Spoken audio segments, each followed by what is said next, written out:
जो आप लोगों तक सबसे पहले पहुंचे तो लाल बटन दबाकर चैनल को सब्सक्राइब जरूर करें और बेल आइकन दबाएं। मिक्स बाय देश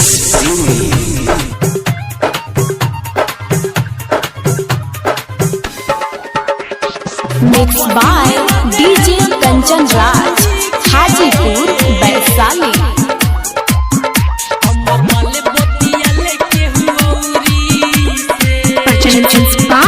सीरियल डीजे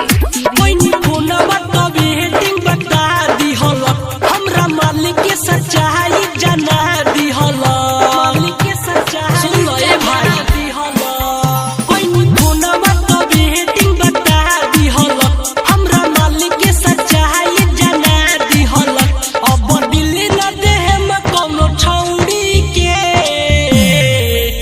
हमर माले बतिया लेके हुऔरी से अब दिल न देह में कोनो छौड़ी के हमर माले बतिया लेके हुऔरी से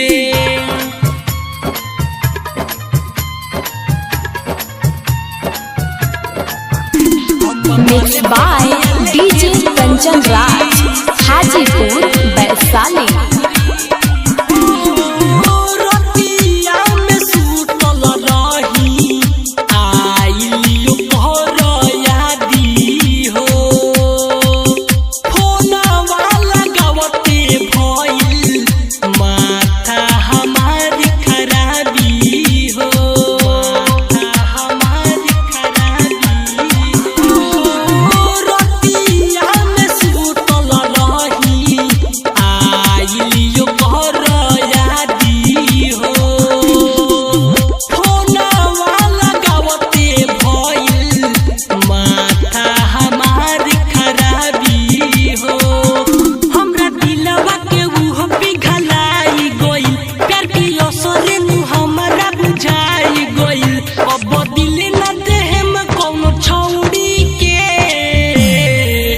हमर माले बतिया के हुऔरी से अब दिल न देह में कोनो छौड़ी के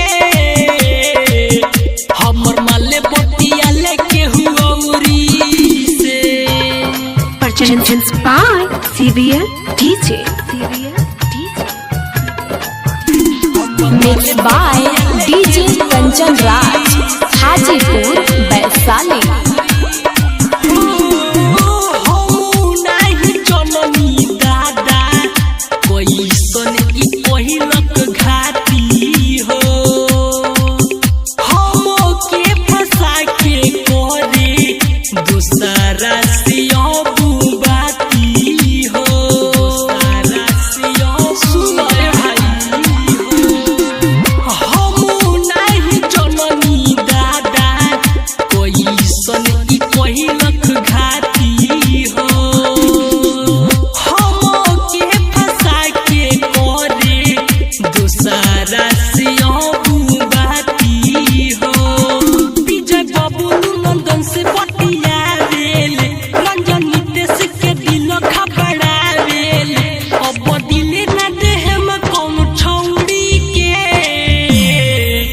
हमर माले बतिया के हुऔरी से अब दिल न देह में कोनो छौड़ी के